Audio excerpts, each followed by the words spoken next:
La educación tiene nombre y apellido. Muy buenas tardes, maestros y maestras. Les damos la más cordial bienvenida a esta sesión, Plan de Acompañamiento Educativo Macmillan Education Formación Profesional. Y pues, maestros y maestras, ya estamos listos casi para comenzar y queremos compartir con ustedes los objetivos de este plan de acompañamiento.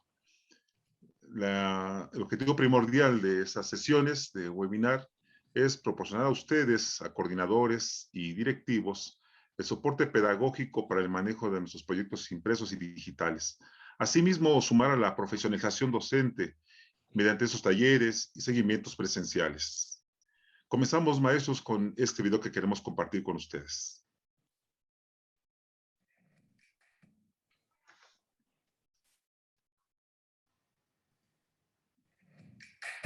Cambio. La educación está en movimiento. Las formas de enseñar y aprender se transforman. Cercanía. Entendemos las necesidades de la comunidad educativa y proponemos soluciones integrales. Confianza. En todo momento, la calidad de nuestro proyecto educativo nos permite construir juntos.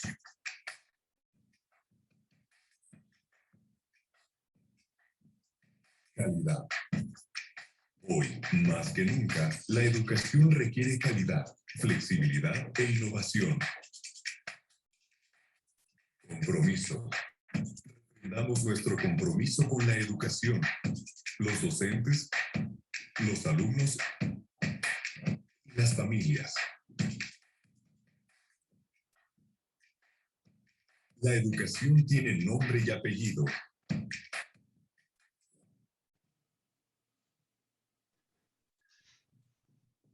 Y les decía, en esta sesión tan especial, tenemos el gusto de presentar a la maestra Laura Fuentes. Ella es conferencista y tallerista especializada en temas educativos relacionados con la neurociencia, las habilidades socioemocionales y la familia. Ella ha estado presente en 17 estados de la República Mexicana, impartiendo conferencias, talleres y cursos. Es directora de Educalia 22 y miembro fundador de la Red Nacional de Capacitadores en Educación, RENACED. Es maestra en educación, neurocognición y aprendizaje y maestra en ciencias de la educación familiar por el Instituto de Enlaces Educativos.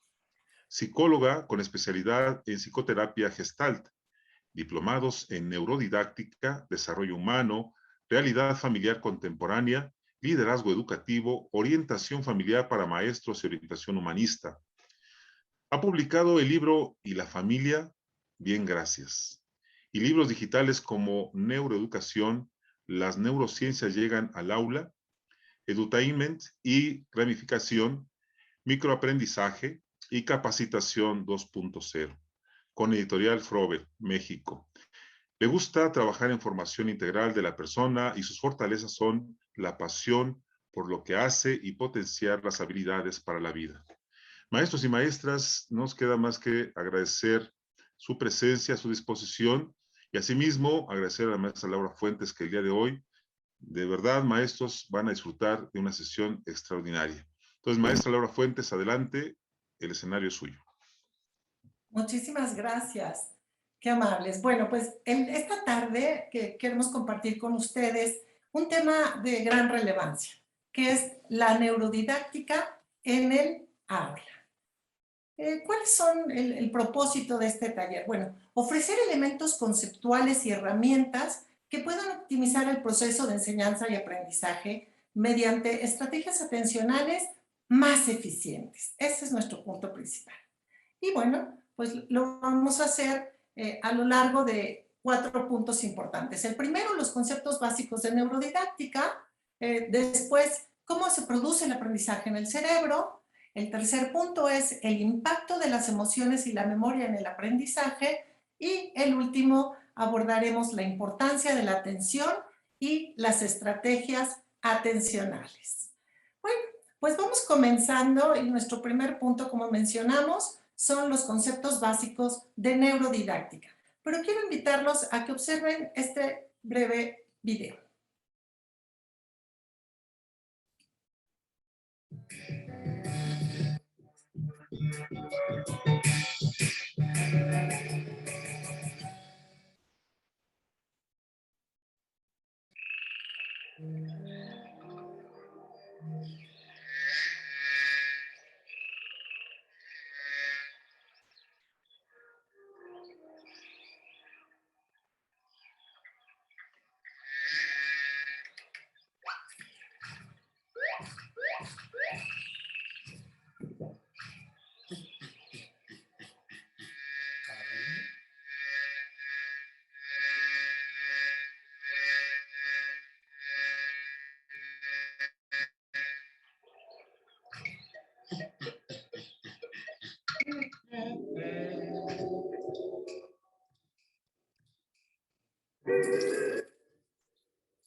Como podemos ver, cuántas estrategias tuvo que utilizar para poder llegar al objetivo.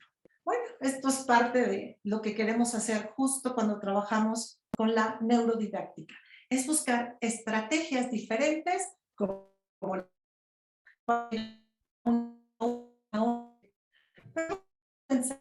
identificar la neurodidáctica. La primera es ¿no? Las neurociencias parece que están de moda. Parece que todo el mundo ahora es neuro, ¿no? Vemos como palabras neuromarketing, neuroética, y todo tiene que ver con neuro. Y la palabra neuro, esta primera parte, tiene que ver con neuro o nervio, ¿no? Parece que ahora de verdad estamos con el neuro lo que sea, ¿no? Y esto provoca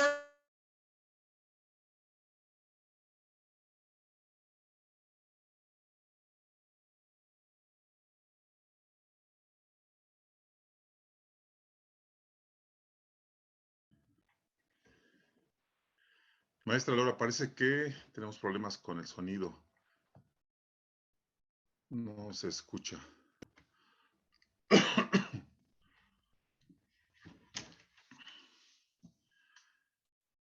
Denos un minuto, maestros.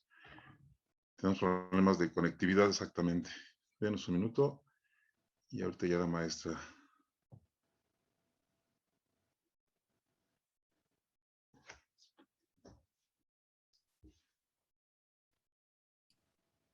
Ahora sí, ¿ya me escuchan?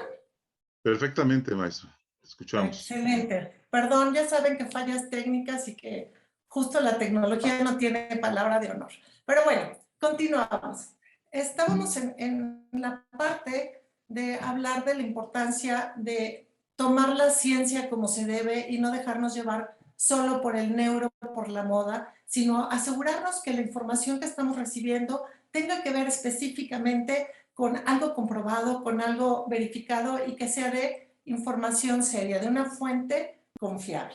¿Okay? Entonces, ¿pero qué pasa en el ámbito educativo? ¿Cuál es el actual reto educativo? Bueno, pues el principal sin duda son las neurociencias, es decir, específicamente la neurodidáctica, porque nos va a ayudar a conseguir esta parte de individualizar el aprendizaje. Y justo la neurociencia nos da muchas pistas, nos dice cómo funciona la memoria, los procesos de motivación, hasta que se convierte en el desarrollo justo de una función ejecutiva.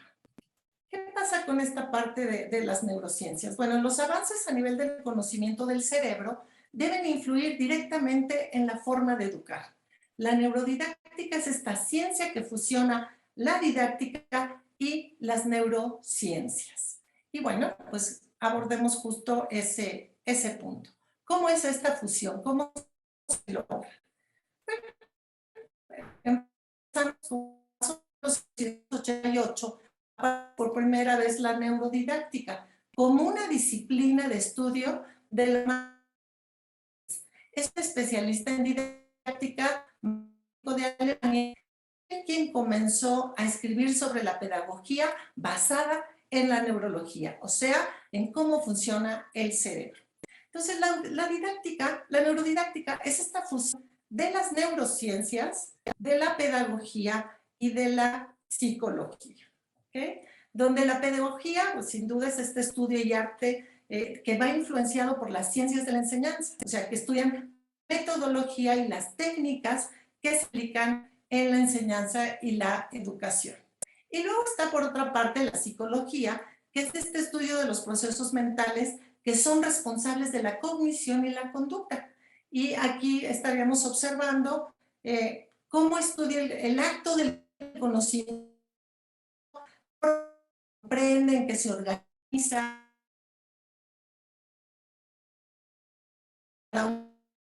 y que esto a su vez se puede traducir en memoria, atención y lenguaje, ¿no? Y finalmente las neurociencias, ellas se dedican específicamente a estudiar el desarrollo, la estructura y la función del cerebro, cargada justo del sistema nervioso. Estudia al cerebro cómo este da origen a la conducta, o sea, qué partes se conectan, qué pasa dentro del cerebro para poder observar. Y esto lo han hecho, curiosamente, con personas vivas, ¿no? A través de estas resonancias, que son una maravilla porque pueden, por ejemplo, estar observando una fotografía y en las imágenes se ve qué partes del cerebro se están conectando cuando evoca recuerdos, o a lo mejor está caminando y también lo pueden percibir, qué partes del cerebro se activan cuando habla. Y toda esta información ha generado, pues obviamente, un avance súper importante, y la fusión de estas tres es lo que nos está dando perdón, aquí estamos, nos está dando Perdón, maestra Laura, es que de repente se corta mucho el sonido, entonces tal vez si apaga su cámara, a lo mejor escucha mejor. Por favor.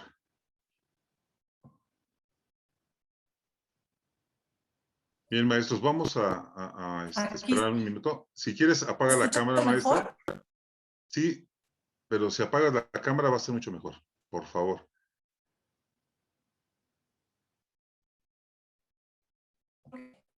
Aún no escuchamos bien.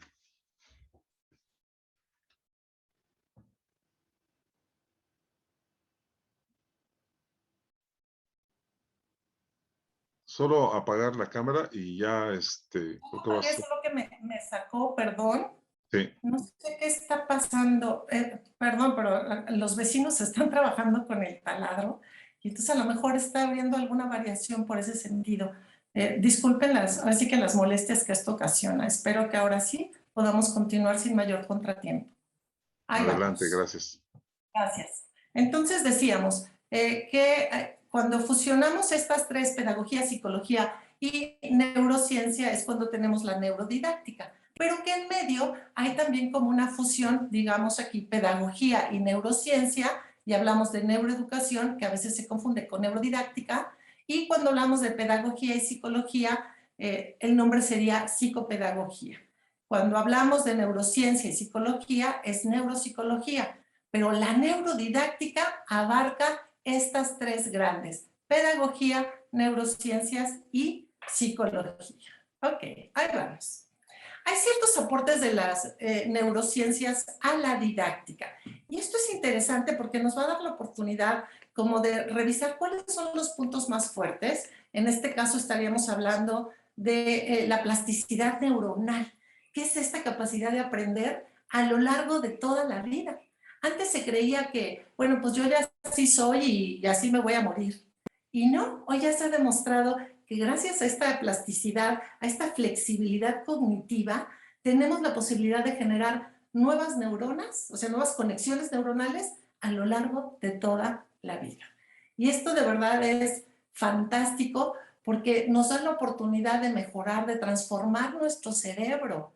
Eso es muy importante porque creemos que nacimos como Dios nos dio a entender, y no, esto implica un proceso dentro de nuestro cerebro que logra transformar para aprender, desaprender y volver a aprender. Esa capacidad la tenemos, entonces gracias a la plasticidad, pues bueno, es un punto sin duda a favor. Otro importante es la... Uy, aquí estamos. Disculpen, está muy inestable esto. La novedad. La novedad como esta capacidad de asombro para captar la atención y estar en la mejor disposición para el aprendizaje. También hay esta formación de conexiones neuronales donde podemos formalizar estas conexiones a lo largo de todo el tiempo. Cuando aprendemos algo, hagan de cuenta que generamos caminitos, carreteras, ¿ok? Y una vez que pasamos muchas veces, se va haciendo como autopista, se va haciendo conocida, ¿no? Y esto es a través de las conexiones neuronales. Si yo repito la información, si yo paso mucho tiempo por esa nueva conexión, se va quedando fija, o sea, se va quedando por más tiempo. Y cuando viene información nueva es como, se parece a esta carretera que ya conozco, y entonces es más fácil integrarla, ¿ok? Otro punto importante aquí es las emociones. Sin duda las emociones forman una parte fundamental, es emocióname y después aprendo. Si yo tengo una buena disposición para el aprendizaje, es decir, me siento seguro, tranquilo, nada me amenaza, todo lo que me des lo voy a recibir de mejor manera. Por eso el bienestar emocional hoy es fundamental. Y ante lo que estamos viviendo, pues sin duda trabajar las emociones es una fortaleza. Promover el arte y la música, expresar emociones para generar estos ambientes de aprendizaje más saludables, donde se sienta uno con confianza de preguntar, de poder decir, oye, no entendí, me lo repites, o incluso de poder generar una mejor y más sana convivencia, ¿sí? Porque primero me siento en un lugar tranquilo donde si pregunto nadie me va a decir, ay, otra vez tú lo mismo, sino que va a haber un entorno donde yo tenga esa confianza y esa seguridad de que lo que yo pregunte, lo que yo diga, va a estar bien, ¿ok? Bueno, también es el movimiento en el aprendizaje. Estas son las pausas activas que normalmente oxigenan el cerebro. Entonces, bueno, la neurodidáctica es este enfoque basado en el funcionamiento del cerebro para adecuar las acciones didácticas de la forma más adecuada para cada individuo. La intención es facilitar el proceso de enseñanza-aprendizaje a través de diseñar estrategias didácticas y metodológicas cada vez más eficientes que promuevan el mayor desarrollo cerebral o un mejor aprendizaje. Y para eso nos vamos a basar en 5 pilares de la neurodidáctica fundamentales. El primero es tener claro que aprender es divertido, ¿sí? O sea, si un niño resuelve por iniciativa propia su problema, que en principio le parece muy difícil, el éxito que obtenga al resolverlo de manera positiva le da una sensación de felicidad que va a aumentar la dopamina por ejemplo, ¿no? Y eso es bueno para el aprendizaje, ya más adelante. El aprendizaje se realiza de manera espontánea. O sea, la persona va a aprender en cualquier entorno. Aprende no solo en la escuela, sino aprende de la vida, de su casa, de la convivencia. O sea, estamos nacidos para aprender. O sea, todo el tiempo estamos en ese proceso de llevar experiencias a nuestra vida y ya de nosotros depende si nos las quedamos, ¿no? Con una que podamos utilizar más adelante o si ese es el momento de desecharlas porque no son lo que están. También están las fases sensibles para aprender. Cuando antes se aprende a tocar un instrumento o un idioma, es decir, cuando es un inicio más temprano, pues va a ser más fácil que lo adquiera, porque el niño va a tener como, es como una ola. Ahí viene la ola. Si todos tomamos esa ola, ese momento oportuno de aprendizaje, va a ser más fácil que lo aprenda. Por ejemplo, si yo ahorita quiero aprender chino mandarín, claro que lo puedo lograr, solo que me va a costar un poco más de trabajo que si hubiera aprendido en más corta edad. ¿Ok? Bueno, también está el aprendizaje como un proceso emocional. La cognición y la emoción son inseparables, porque el aprendizaje se almacena mejor si se asocia a emociones positivas. Y sin duda, el ambiente de aprendizaje enriquecido va a facilitar que los chicos y que las personas en general aprendan. Un ambiente pobre de estímulos va a dificultar el aprendizaje. Y cuando es rico, bueno, pues se activan todas estas memorias sensoriales y que actúan justo como motivador, como estimulante.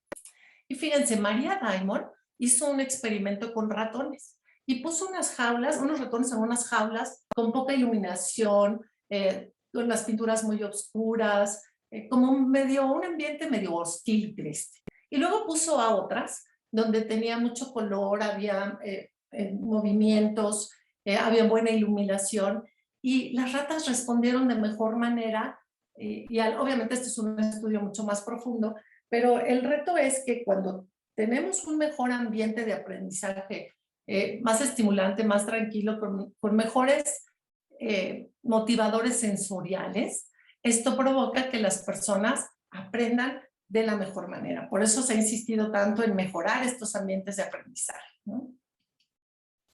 Bueno, pero entonces lleguemos al punto. ¿Cómo se produce el aprendizaje en el cerebro? Vamos a descubrirlo.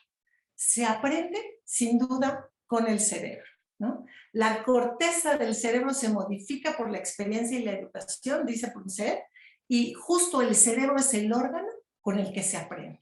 Y cuando trabajamos con los chicos, con los alumnos, lo que estamos haciendo es transformar ese cerebro. Por eso tenemos esta grande responsabilidad de conocer cómo funciona el cerebro para entonces poder transformarlo evidentemente de manera positiva. ¿Ok? Entonces, el cerebro es este órgano principal del sistema nervioso central. Es como, digamos, el líder, es el mandón, porque da muchas órdenes a todo el cuerpo. Y sus funciones principales son tener éxito en la supervivencia, en la reproducción y en la supervivencia de sus crías. Es realmente incansable. El cerebro es básicamente una máquina predictiva que va encaminada a reducir la incertidumbre del entorno. ¿Por qué? Porque capta la información de todo alrededor, tiene por eso sus órganos para eso. Y tiene alrededor de 86,000 millones de neuronas y cada una puede hacer entre 10 y 15,000 sinapsis, con otras neuronas obviamente en diferentes partes del cerebro. Y sumando serían alrededor de 1 millón de millones de conexiones neuronales que se multiplican a un ritmo de 250,000 por minuto. ¡Wow! Muchísima información, claro. Por eso cuenta con 2 hemisferios, el derecho y el izquierdo, y cada uno con 4 lóbulos, el frontal, occipital, temporal y parietal, que están conectados por el centro con un cuerpo calloso. El cerebro es esta parte del sistema nervioso. El 2% de su peso total puede almacenar una cantidad de información relativa a qué les gusta, entre 3 y terabytes de información, más o menos. O sea, imagínense cuánta información tiene que puede utilizar, que puede ser evocada y que el reto es alimentarla, ¿no? Tiene un peso aproximado de 1,3 kg y los impulsos nerviosos alcanzan una velocidad superior a los 320 km/h. O sea, es casi un Ferrari, ¿no? Y puede generar hasta 20 watts de potencia, casi una lámpara pequeña. Entonces, de verdad, es una maravilla este cerebro.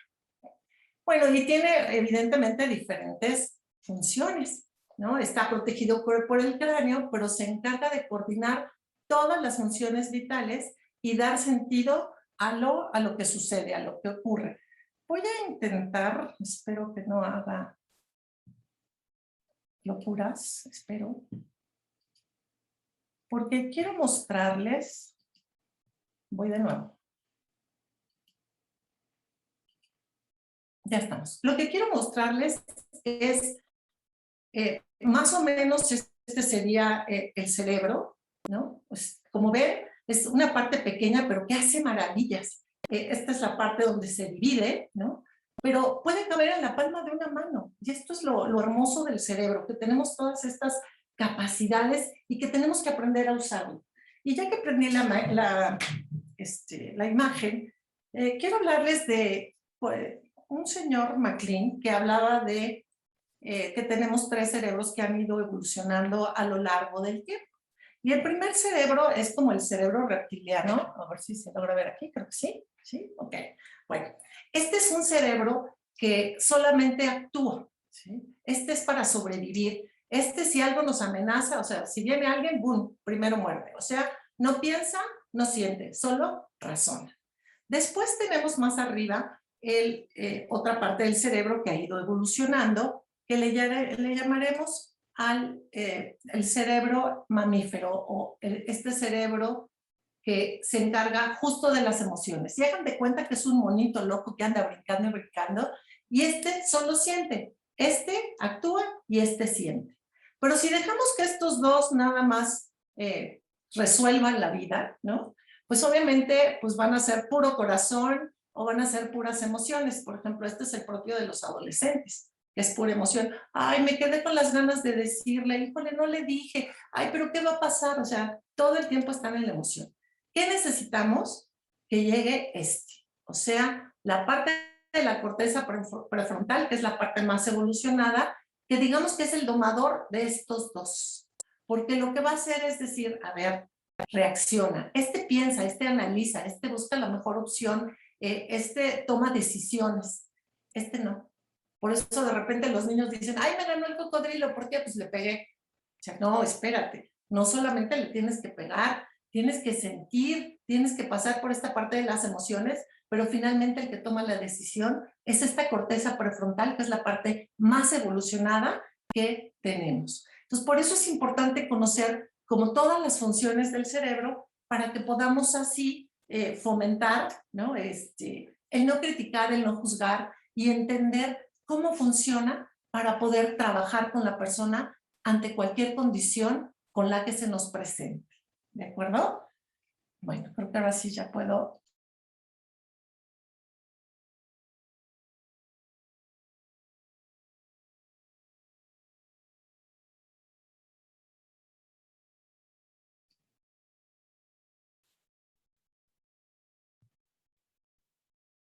Bien. Aquí seguimos. Bueno, les hablaba yo de que el cerebro tiene diferentes etapas de madurez, ¿sí? Y esto es porque desde que nace, ¿sí?, tiene que aprender todo, está nacido para aprender y todas las conexiones neuronales las tiene que ir desarrollando a lo largo del tiempo, a lo largo de la vida, ¿no? Entonces, toda esta parte va madurando de atrás hacia adelante, por eso en la imagen que podemos observar tenemos esta parte como con más rojito y poco a poco va tornándose más azul hasta esta parte de la corteza prefrontal que es la más evolucionada. Y si no podemos observar, cuando nace una persona tiene muy poquitas conexiones, tiene que aprender a caminar, a hablar, y lo hace a través de los modelos de sus cuidadores, que sean sus padres o no, y va aprendiendo muchísimas cosas. De tal manera que cuando más o menos llega a los 6 años, noten la gran diferencia que hay entre las conexiones neuronales que ha adquirido a través del aprendizaje. Pero cuando llega más o menos a la adolescencia, sucede una situación muy interesante que le llamamos poda neuronal. ¿Qué pasa ahí? Ya tiene mucha información y lo que necesita es generar nuevo espacio, ¿no? Para llegar justo a su madurez, para llegar a decir quién soy yo, qué quiero, para dónde voy. Y entonces empieza a cuestionar, por eso son tan retadores, ¿no? Porque están viendo, a ver, mis papás me dijeron que yo tendría que ser de esta manera, y ahora me pregunto yo, ¿de veras yo quiero ser así?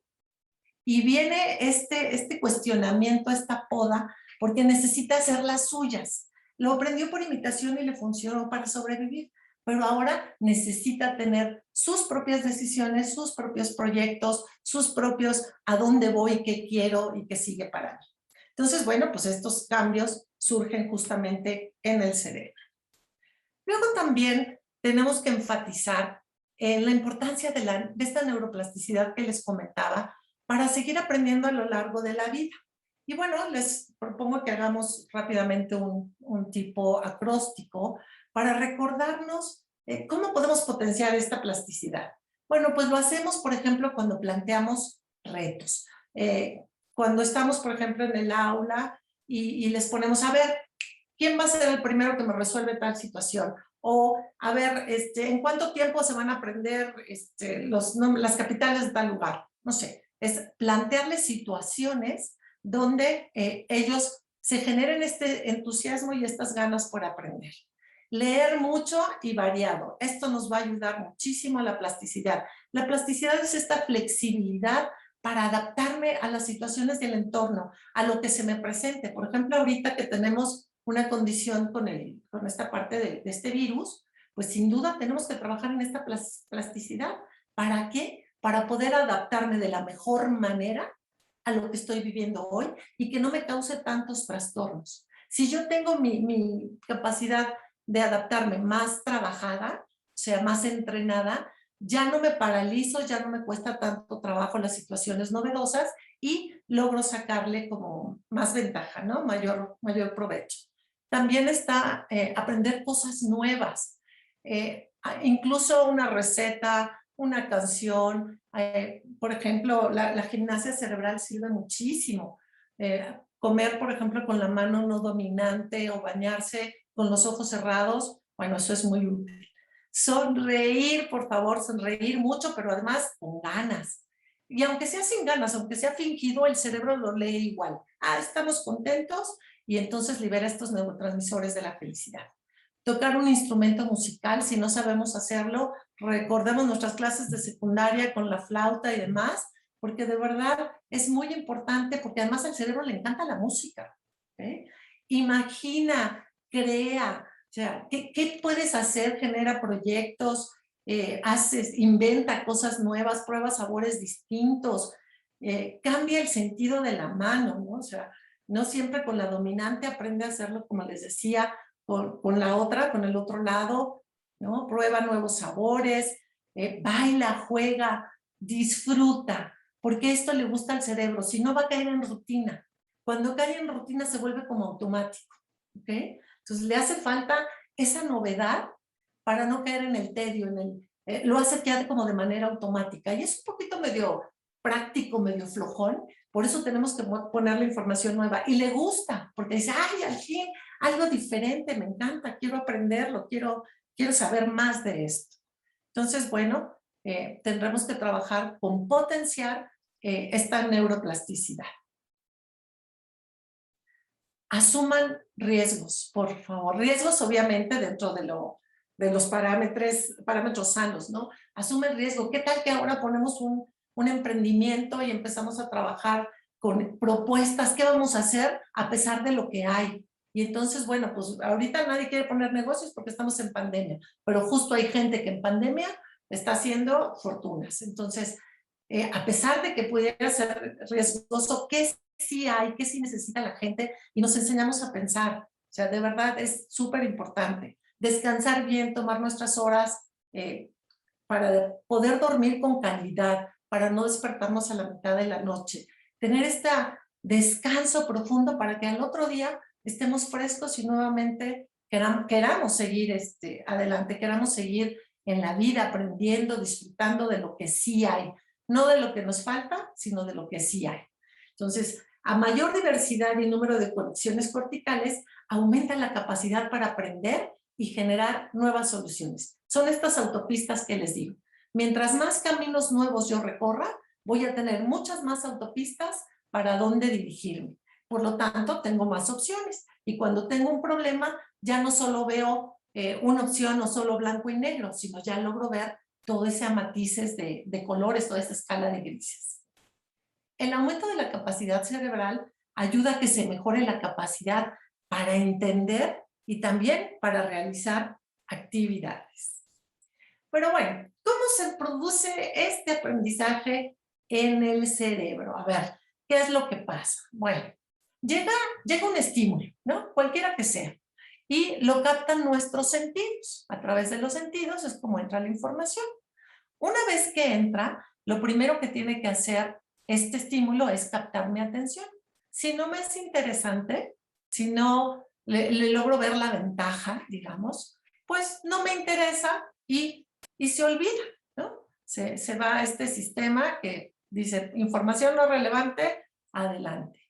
Pero ¿qué pasa cuando capta mi atención y genera además emociones que se producen en la amígdala?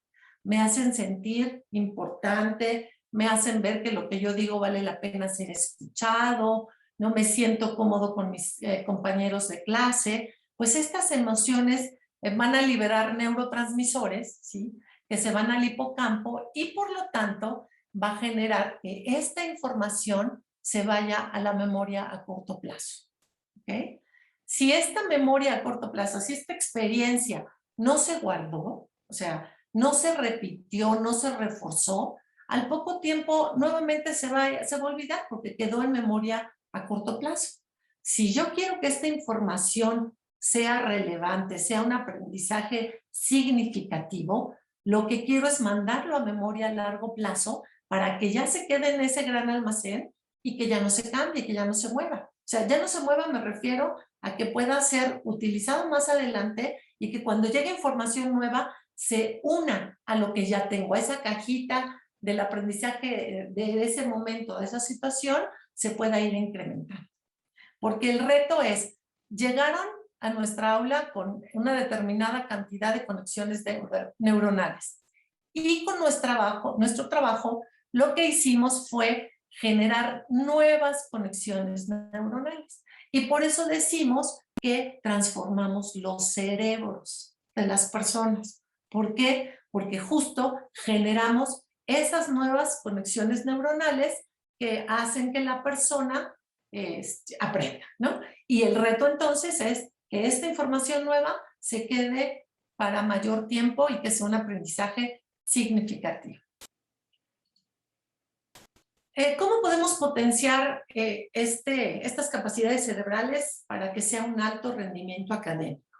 Bueno, pues podemos utilizar, por ejemplo, estrategias para disminuir la carga de trabajo, que lo lean y que luego lo explique el alumno. Hay que motivarle, hay que jerarquizar el trabajo. No todo es importante ni todo es al 100. Hay cosas que pueden ir como en orden y de acuerdo también al interés del chico. Porque lo que queremos, dijimos al inicio, es captar su atención. Si a él le encantan los dinosaurios y tú eres el experto en dinosaurios, bueno, pues tu tema va a ser ese.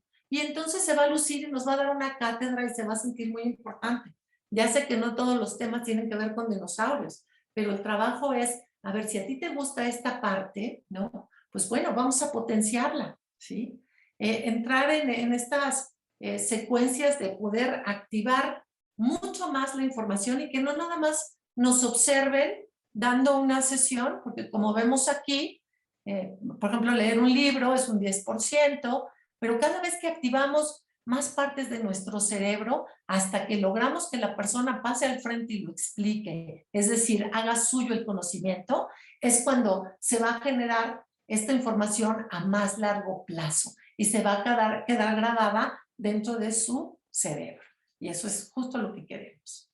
Y claro, aquí entran ya nuestras amigas las emociones, porque sin emoción no hay aprendizaje. Son este programa de reacción en el cual venimos equipados desde hace muchas generaciones y que ha contribuido al éxito de la supervivencia de nosotros como especie. Entonces, las emociones, ¿qué hacen? Son de corta duración y nos hacen responder ante lo que se presenta, ¿no? Si, por ejemplo, no sé, quiero comer un alimento y está echado a perder, la emoción del asco se activa y me dice, esto no huele bien, no te lo comas, ¿no? Y eso lo he aprendido de generación en generación. Es decir, estamos con el equipo necesario para sentir las emociones y que estas, en el caso del aprendizaje, sean estas experiencias vitales y medios para desenvolvernos y que más adelante las podemos utilizar. Por eso nos interesa muchísimo que este aprendizaje sea emocionante, ¿no? Emocióname y luego aprendo. Si un aprendizaje tiene este alto contenido emocional, lo va a recordar con más cariño. A lo mejor no se va a acordar tanto del tema, pero sí se va a acordar de cómo lo hiciste sentir. Entonces, cuando empiece a evocar la emoción, entonces viene atrás el aprendizaje. Ah, claro, estábamos hablando de los egipcios y nos platicó porque nos enseñó unas fotografías, porque nos platicó que alguna vez él tenía un libro. En fin, viene toda la historia, ¿no? Pero si el contenido tiene una carga emocional, sin duda va a ser más fácil que lo pueda recordar y que más adelante sea útil para su vida, que eso es lo que queremos. Claro, hay emociones que facilitan el aprendizaje y otras que lo dificultan. Estas emociones son los guardianes del aprendizaje y gracias a las emociones se almacena y se evocan memorias de manera como muy efectiva, ¿no? Pero, por ejemplo, ¿qué emociones dificultarían el aprendizaje? ¿Qué tal el miedo? ¿No? Si un chico tiene miedo, primero se va a activar todo su sistema de protección para decir, aguas, hay amenaza, estate alerta, y si tú le quieres enseñar una lección, obviamente no te va a hacer caso, porque primero tiene que cubrir esa necesidad de protección. Entonces, ante el miedo, lo mejor es dar confianza. El amor combate el miedo. Se requiere sentirse queridos, decirles no pasa nada si cometes errores, fortalecerle como emocionalmente, evitando situaciones amenazantes. Ah, claro, tú otra vez no lo haces bien y como siempre tú. Y entonces todas esas connotaciones que a veces algunos docentes transmiten a los alumnos provoca que el chico tenga miedo y que por lo tanto no aprenda. Hoy estamos viviendo con alto estrés y alta ansiedad en los chicos y si esta preocupación es constante, difícilmente se les va a quedar el aprendizaje. Por eso tenemos que trabajar en relajarlos, en invitarlos a la calma. Antes de darle mi lección, si sé que son los primeros días, que son los primeros encuentros, lo primero es generar esta sensación de bienestar y de calma, ¿no? Y no meter más presión de que, y no veniste tantos días y ahora tenemos que terminar el programa porque si no, o sea, todo eso no va a ayudar. Pero si lo invito a ver cómo estás, qué sí pudiste hacer, con qué recursos contaste o de plano no tuviste oportunidad de tener nada, pero no desde el sino al contrario, ¿cómo te ayudo? Quiero que te sientas bien para que desde donde estés podamos seguir adelante. Mostrar este ánimo y ser optimistas para que aprenda como más rápido, pero primero tranquilo y relajado. ¿Qué tal la ira y el enojo? ¿No? Está muy frustrado, ¿no? ¿Y por qué? Porque hay muchas cosas que salen de su control, más ahorita en esta situación.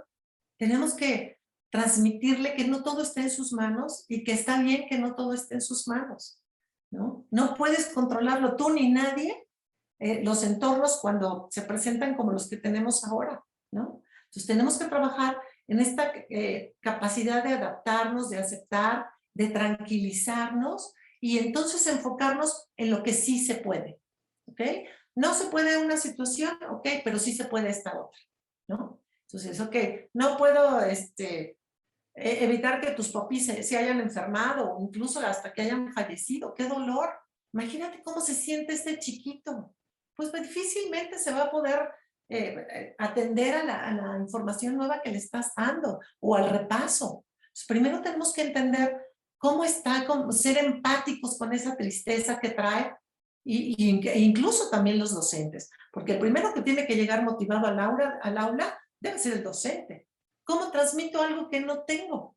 ¿Cómo le digo? Sí, que vivan las emociones, pero yo llego de malas, ¿no? O sea, ¿tengo derecho a estar de malas? Por supuesto que sí. Nada más asegúrate que si quieres transmitir esta información a los chicos, pues tienes que generar estrategias primero contigo para lograr esta calma y esta tranquilidad para poder transmitirla a los alumnos, ¿no?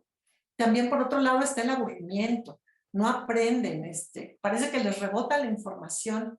Se necesita que se conecten, porque si no van a boicotear el aprendizaje. ¿Y cómo les captamos la atención? Con información relevante que les sirva para la vida, donde haya imagen, sonido, movimiento, donde, a ver, ahora explícamelo tú, ¿cómo se lo dirías tú a tu compañero? ¿No? O sea, trabajar de verdad en transformar esas emociones porque las queremos usar a nuestro favor. Y claro, también evidentemente hay emociones que facilitan el aprendizaje, ¿no? No solo se trata de fomentar emociones en el aula, sino de enseñar con emoción, haciendo curioso el contenido, lo que se enseña, ¿no? Acuérdense que la curiosidad despierta la atención, ¿sí? Y aprende de forma automática. ¿Qué creen que vamos a ver hoy, no? Y a lo mejor un sonidito, un chistorete, una frase que siempre usas, o sea, de tal manera que ellos digan, sí, ya llegó mi profesor, qué bueno que ya está aquí, o mi profesora, porque ahora sí está divertido, lo hace ameno, no se nos hace pesado, nos invita a participar. Claro, esto genera alegría, entusiasmo, con buen humor, para esta confianza de verdad que es fundamental. Si ustedes trabajan en generar mejores ambientes de aprendizaje, los resultados no se van a dejar esperar, ¿no? Y provocarlos un poquito con la apertura, a ver si son capaces de, ¿no?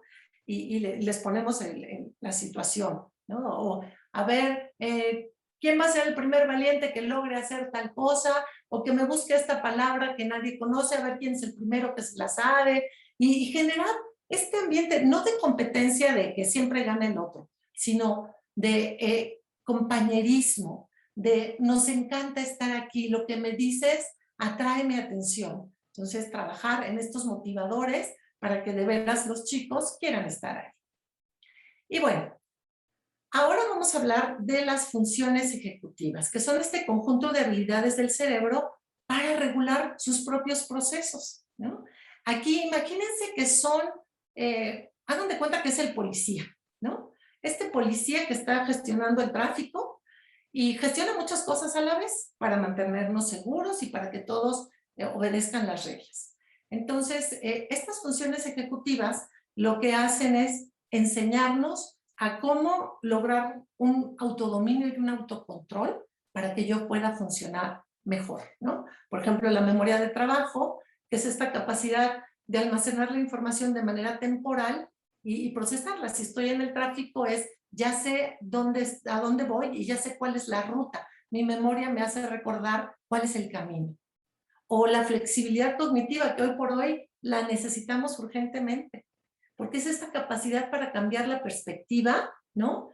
De un lugar a otro. O sea, el alumno necesita concentrarse, reflexionar, pero también necesita controlar sus impulsos. Por lo tanto, va a utilizar todos los recursos que tiene, ¿sí? Para analizar las tareas y entonces cambiar la perspectiva, ¿no? Desde diferentes ángulos, también nos va a servir para el autocontrol, ¿no? Para dominar los impulsos y para poder tomar las decisiones apropiadas. Como ven, es una gama amplia estas funciones ejecutivas que requieren entrenamiento.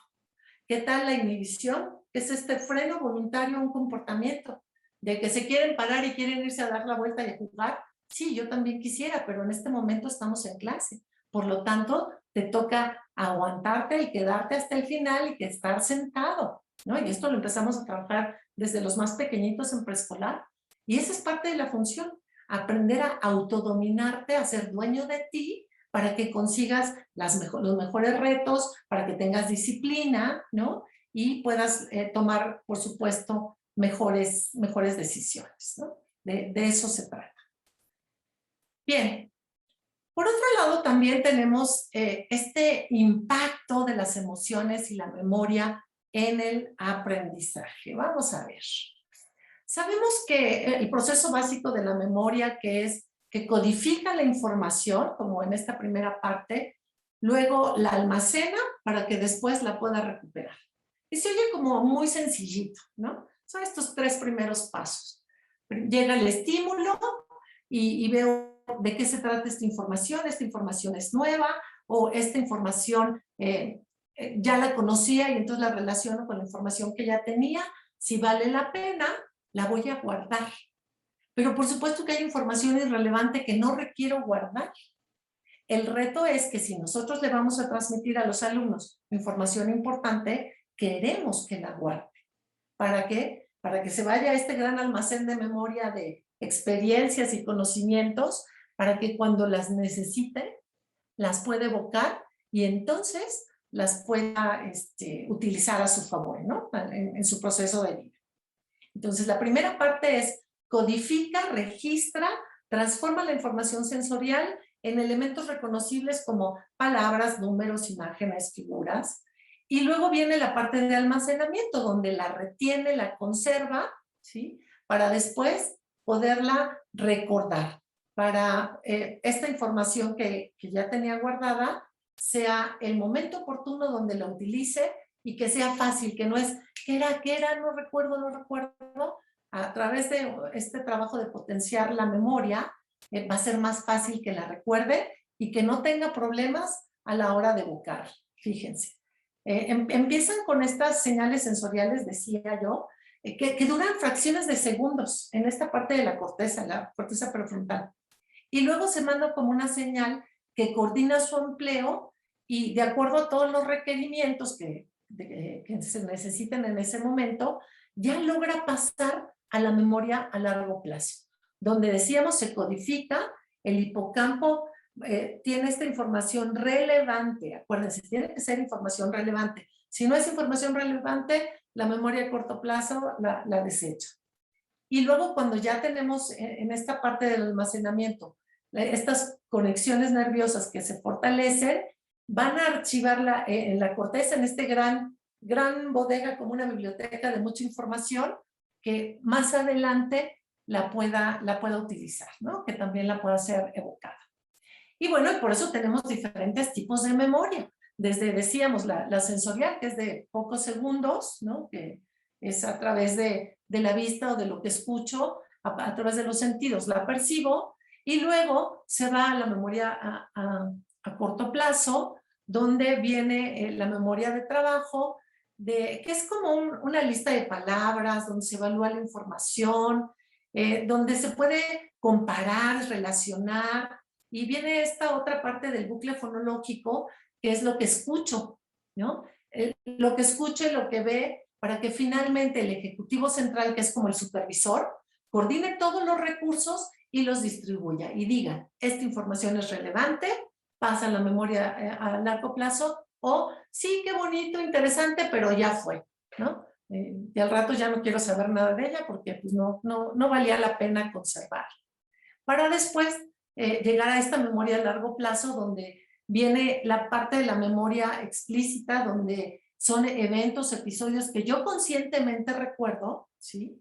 Pero también hay otro tipo de memoria, que es la memoria procedimental, donde hay situaciones, hábitos o habilidades que las evoco, pero las evoco de manera automática. Y no soy tan consciente de esa experiencia. Por ejemplo, de chiquita yo le tenía miedo a las arañas. Entonces mi memoria procedimental, cada que yo veo una araña, me recuerda el evento de aquella vez y que me picó y que me fue muy mal. Entonces yo nada más de ver a la araña, mi memoria me dice, aguas porque es peligroso. Y entonces brinco y salgo corriendo, ¿sí? Es una memoria que me da la información inmediata, pero que tengo que pasarla a la parte consciente para decir, bueno, eso fue allá y entonces, y esa araña fue una araña violinista, pero esta no es. O sea, entrar en este proceso de razonamiento para que pueda pasar a esta memoria declarativa consciente, donde me hago cargo de mis respuestas, donde tengo un poquito más de control. Y por eso decíamos, ¿se acuerdan de mis 3 cerebros? Tiene que entrar la parte racional para que mi respuesta sea, como lo es propio de los humanos, más pensada y no instintiva como con el cocodrilo. Ahí vamos, ¿verdad? Bueno, vamos a poner a trabajar a nuestras neuronas, ¿no? Llegó la hora. Quiero invitarlos a que logren descifrar esta palabra, ¿no? Ordena las letras y descubre el nombre de estos animalitos. Son solo 3 y quiero pedirle a Jorge, si me hace favor, que lo puedan escribir en el chat y que veamos si nos pueden decir a qué animal corresponden estas 3 palabras que están en Con todo desorden. gusto, maestra Laura. Ya están aquí las respuestas, ¿eh? El maestro Carlos Arturo dice rinoceronte. No, sí, ya de inmediato. El maestro Carlos Arturo, Gilberto chimpancé, el maestro Juan, dime, el avestruz, Nos falta una, rinoceronte y venga. chimpancé. Ya nos dieron la respuesta. Falta una. A ver, falta una, maestros. Avestruz, Genial, muy bien. chimpancé y rinoceronte. Muy bien, muchas gracias, Jorge. Bueno, es solo un momentito para activar y conectar neuronas y para asegurarme que seguimos aquí. Muy bien, continuamos entonces. Vamos a abordar la importancia de la atención y de las estrategias atencionales. Vean esta imagen. ¿Cómo entrenar y potenciar la atención en estos momentos que son tan importantes? Cuando el cerebro está con tantos estímulos que debes seleccionar, o sea, nada más levanta la mirada y tiene un mundo de información y de estímulos que captan su atención. Entonces, obviamente para el docente cada vez es más difícil cautivarlos, ¿no? Por eso hay que generar este cambio cultural en la escuela, donde los profesores tienen que buscar nuevas fórmulas para transmitir sus conocimientos. ¿Para qué? Justo para captar la atención, que lo que yo le diga, que lo que yo le presente sea más interesante que lo que hay alrededor. ¿Okay? Esto evidentemente es un gran reto, pero por supuesto que se puede. Pero cuando ya sabemos que lo primero que tenemos que hacer es captar la atención, pues bueno, iniciamos por ese punto, ¿no? Entonces, el ciclo de la atención dice que primero llega un estímulo, ¿no? Una información. Y la percibimos a través de los sentidos y luego selecciono, ¿esto vale la pena? ¿Conviene verlo? ¿O hay algo más interesante? Si vale la pena, mantengo mi atención. Recordemos que los tiempos de atención son breves. No es que todo el tiempo estemos fijos en un punto. Por eso cuando trabajamos con pantallas nos cansamos más, porque es más difícil poder ver a los alumnos cuando solo vemos una parte del rostro y que en ocasiones, como por ejemplo ahorita conmigo, no pueden ver mis expresiones faciales. Esto para el cerebro se le complica cada vez más y por eso nos cansamos tanto. Entonces, bueno, si yo logro mantener la atención, ¿sí? En un tiempo, esto va a lograr que en esos pocos tiempos que yo tengo de atención, logre darle lo importante. Porque si no, se va a perder.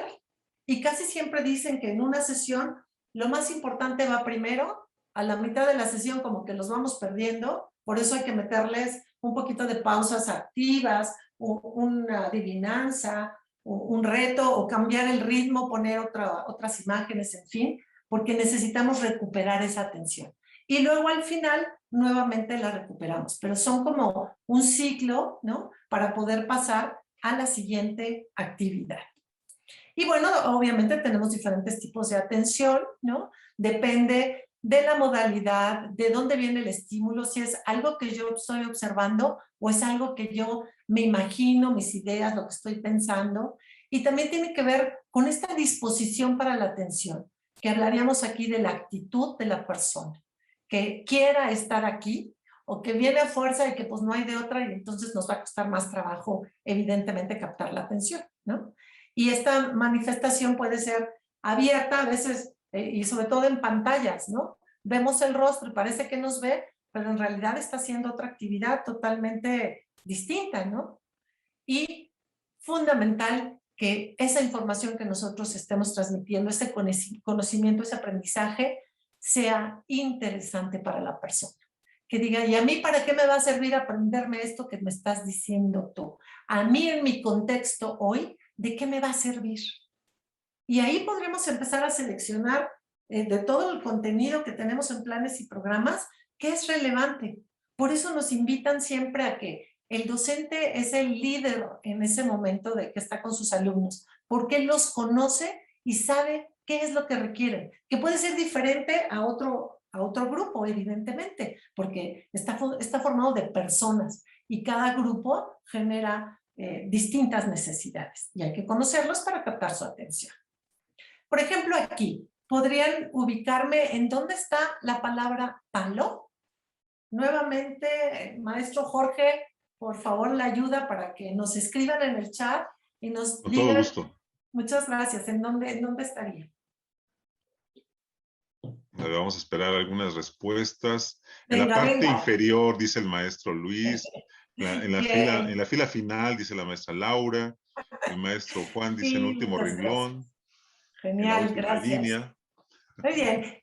Son muy breves, como pueden ver, pero lo que estamos haciendo aquí es, a lo mejor estaban haciendo otra cosa o de momento queremos nuevamente captar su atención y tenemos que poner situaciones, ejercicios como estos para retomarlos, sencillos, que no sean muy difíciles con un alto grado de dificultad, porque no lo van a lograr y lo que van a provocar es frustración, y tampoco demasiado sencillos como a lo mejor estos para ustedes con este buen nivel, que pudieran ser como muy obvios. Pero, bueno, seguimos modelando. ¿Cómo le hago entonces para mejorar la atención con los chicos? El juego, sin duda, el juego cooperativo en equipo, si tú haces una cosa y yo otra, siempre es muy bueno. Diferentes opciones, a ver, ¿cómo me van a presentar el material? Sean creativos, ¿no? ¿Cuáles son sus mejores opciones? O sea, todo el mundo va a cantar, pero vamos a ponerles diferentes ritmos, ¿no? Mirarle a los ojos cuando se le habla. Siempre que le vemos a los ojos hay una conexión muy interesante y que genera este enlace para poder comunicarme con el alumno, comunicarme con la otra persona. Utilizar recursos visuales en su aprendizaje, no solamente los pizarrones, sino videos, cuentos. Hoy tenemos una cantidad de recursos que tenemos que potenciar y utilizar para captar esta atención que queremos. Vigilar las rutinas y buscar actividades de descanso, no trabajar muchísimo tiempo en lo mismo o en la misma actividad, sino darles espacios de receso, de descanso, para que puedan retomar la actividad. Si no, se cansan, ¿no? O como el clásico, lo ponemos al ejemplo cuando hablamos con un niño y le damos un sermón, lo único que ve es una boca que se mueve. Y estamos diciendo, oye, ¿cuánto te falta? ¿No? Ya cállate. No lo dice, pero con su mirada nos lo expresa. Pero cuando nos vamos puntual, mira, lo que yo quiero de ti es esto y las consecuencias serán estos y el acuerdo es tal, punto, ¿no? Entonces, ponemos el foco en lo que le interesa, en dónde está, en lo más importante para él. Y bueno, pues menos bla, bla, bla, y vamos acercándonos un poquito más a estas estrategias atencionales. A estas estrategias atencionales, ¿ok? Bueno, en principio son 4. Conocerlas son importante porque van a determinar no solo cuánta información va a llegar a la memoria, sino qué clase de información va a llegar a la memoria. Una vez que el material se les da a los alumnos y es atendido y seleccionado este material, el estudiante está en condiciones de darle sentido, es decir, comprender esto que le estamos ofreciendo, ¿no? Entonces, bueno, están aquí ahora estas estrategias de exploración y que son ejecutadas mediante técnicas de lectura superficial e intermitente, ¿sí? En el material escrito. Y el objetivo es localizar lo esencial dentro de la gran cantidad de información mediante un proceso ya sea de análisis, que va a comparar distintas ideas que aparecen en el texto, qué dijo uno, qué dijo el otro, tú qué harías en su lugar. O sea, sí van a leer, pero lo van a hacer de una manera más interesante, ¿no? Como una manera de incluso cambiarle el final a la historia. Hay cuentos, ya existen, donde el alumno elige cuál es el final. Entonces dice, bueno, a ver, si toma esta alternativa, pasa a la página 37 porque ahí te va a decir que sí. Pero si toma esta otra opción, regresa a la página 28 porque ahí vas a encontrar el final de la historia.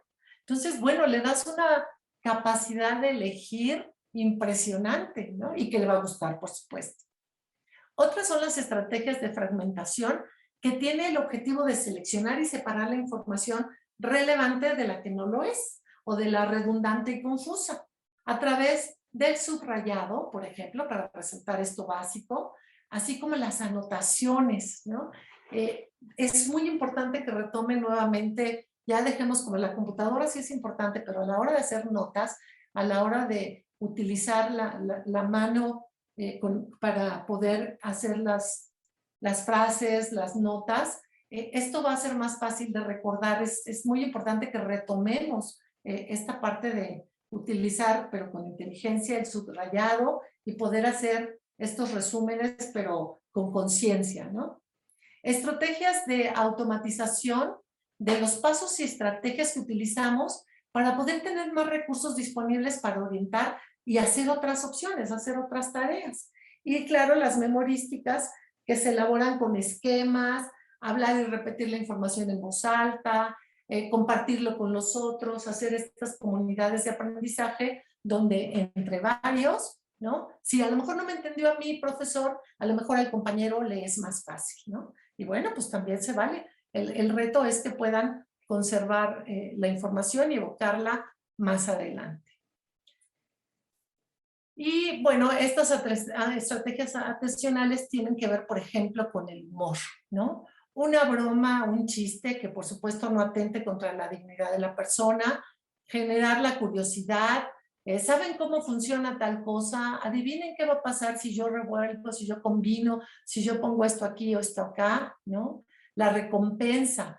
¿Qué equipo va a terminar primero? Esto también les gusta muchísimo, nos gusta ese cuántos, a qué hora y apúrate e empujan cuando trabajan en equipo, empujan al compañero, pues, oye, apúrate porque si no vamos a perder. Entre ellos mismos se regulan. Hacer juegos o incluso invitarlos a que ellos diseñen el juego. Se van a sorprender de las maravillas que hacen los chicos, de verdad. Con tarjetas, con ruletas, con tierrita, con lo que haya a su alrededor. Ustedes saben lo que tienen a la mano. La sorpresa. Llegar con algo inesperado, un video, una visita. Oigan, miren, fui a tal lugar el fin de semana y miren lo que me encontré y quiero compartírselo. Y a lo mejor si se puede, están en presencial, pedirles que lo toquen, que lo observen y que cómo es y cómo sería y qué te imaginas, ¿no? También trabajar con la famosísima disonancia cognitiva, que es nada más y nada menos que la incongruencia, ¿no? La persona se ve automáticamente motivada para esforzarse en generar ideas. Si yo ahorita le saco una jirafa, me van a decir, ¿y esta? ¿Qué le pasó? ¿No? ¿Qué es eso? Es como, a ver, ya lograste desestabilizarme, ahora otra vez ponme en sintonía. Pero es una manera como de momento de introducir, generar ideas y creencias nuevas para reducir la tensión, por ejemplo, ¿no? Entonces, bueno, es una buena opción. Y las narrativas, como por ejemplo en el storytelling, que ya hoy está como muy de moda también, para invitarlos a generar, a crear, a pensar a través de una historia, qué te imaginas, qué personaje, qué situación, ¿no? O sea, de veras hacer a través de la narrativa toda una historia, con una situación o con una palabra de inicio y poder generar toda la historia completa. Y sin duda, los organizadores visuales que nos potencian la información y que nos ayudan cada vez a estar mejor informados con la información concreta, clara y oportuna para que cuando se requiera pueda ser evocada. Entonces, resumiendo, dar una educación con significado que transmita la teoría y permita su aplicación práctica. Retomando, la experiencia cambia nuestro cerebro. Por eso busquemos que sean experiencias de aprendizaje excelentes. La maduración del cerebro hasta pasada la adolescencia, recordemos que hay un cambio, hay una poda neuronal, aprendamos de maneras distintas, aquí podemos apostar a la inclusión y a la diversidad, y recordemos que sin novedad, sin atención y sin motivación, no va a haber aprendizaje. Las emociones son el motor del aprendizaje, la mirada y el vínculo condicional para que este aprendizaje suceda. El movimiento es la clave. De verdad, estar tantas horas sentados no va a funcionar, tenemos que movernos, ¿no? Estimular la relajación, que va a minorar el estrés, y colaborar, dialogar, compartir para que nuestro cerebro funcione de la mejor manera y que la información que queramos sea evocada en el futuro. Muy bien. Pues bueno, con esta parte cierro, con esta frase de Leslie Hart, que dice que diseñar una experiencia educativa sin comprender el cerebro es como diseñar un guante sin entender la mano. Muchas gracias. Y bueno, vamos a abrir el chat para leer sus comentarios si son amables. Muy bien, pues ya están llegando, maestra Laura. Muchas felicidades. La verdad es que siempre escucharte es un deleite. Cada vez que te escuchamos aprendemos cosas nuevas y reajustamos. Pero bueno, vamos a compartirte algunos comentarios, algunas preguntas. El maestro Jorge dice, ¿qué estrategia podemos instrumentar para que los alumnos en clases virtuales sean más participativos? Ok. Aquí, por supuesto, los retos, las adivinanzas, el trabajo en equipo, ese es básico. Podemos dejar tareas, podemos dejar que ellos se expongan, que ellos se organicen. Ya que utilizamos la tecnología, nos permite hacer subgrupos y entonces ponerles un reto y que cada grupo lo resuelva y les damos tiempo, porque acuérdense que al cerebro le gusta estar un poquito de tensión, un poquito de estrés positivo para motivar, no el estrés que desgasta, sino, a ver, tenemos 10 minutos y vamos adelante, ¿y qué vamos a hacer? Creo que esa sería una buena opción. Muy bien, muchas gracias, maestra. Aquí la maestra Erika dice, excelente tema, es muy importante formarnos de este tema que nos permite abordar al estudiante desde una perspectiva integral. Interesante información, nos dice la maestra María Isabel. El maestro José Luis dice, ya tengo una respuesta magistral para cuando los alumnos pregunten, ¿y esto para qué me sirve? Excelente, maestro. José Luis, aquí también nos dicen todo muy claro, podría profundizar un poco entre la neurodidáctica y la narrativa o dar bibliografía, gracias. Claro que sí, con gusto.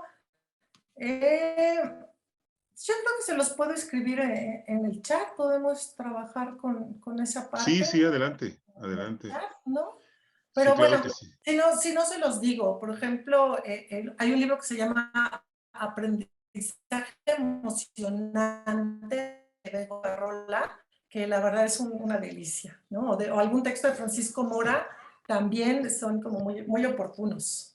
Con esos dos se entretienen. Y bueno, Sí, pues métanse a la red y van a encontrar magia. ¿Cierto? sí, No, yo sí he tenido oportunidad por tu recomendación de leer a Begoña Ibarrola y de aprendizaje emocionante, muy hermoso el libro, sobre todo por las sugerencias que nos da. sí.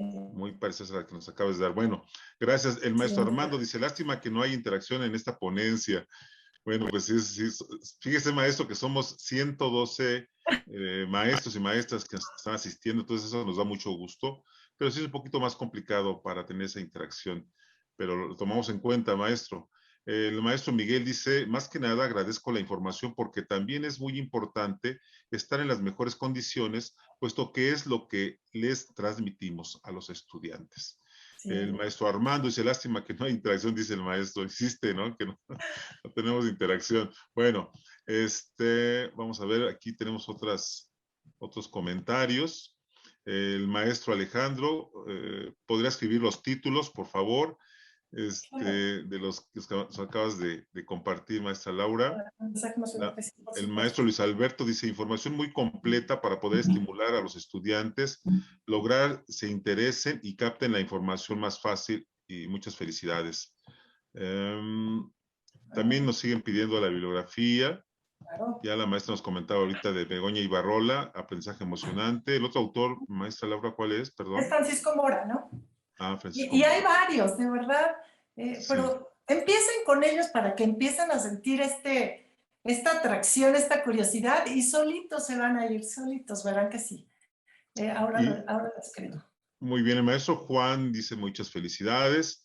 El maestro Gilberto, es una información muy interesante. Ojalá se pueda obtener, compartir con los estudiantes y padres de familia, ¿no? Sería maravilloso también. Sí, claro. Y les vamos a comentar, maestros y maestras, aprovechando que están llegando los mensajes, que al final vamos a compartir con ustedes las redes sociales, algunas ligas para que ustedes puedan ingresar y tener acceso a esta sesión que acabamos de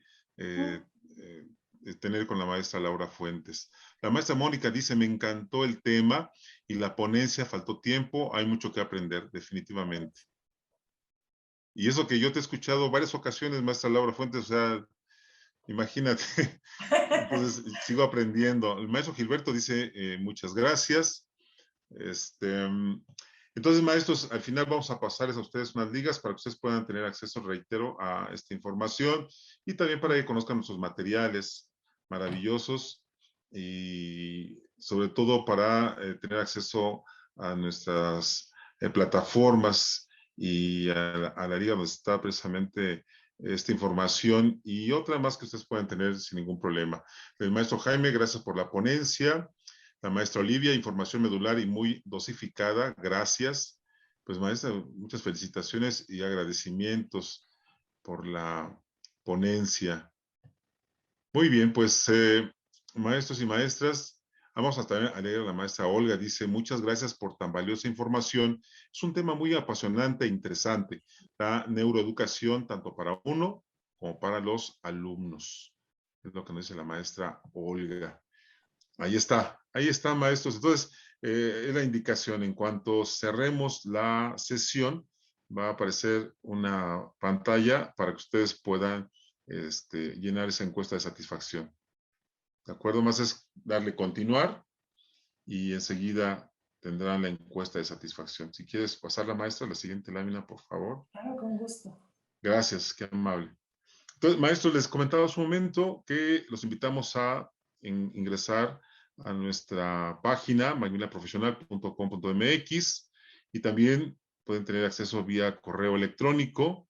Asimismo, en @macmillanbachillerato en Facebook y también tenemos ahí Instagram para que ustedes puedan ingresar y Macmillan Bachillerato en YouTube.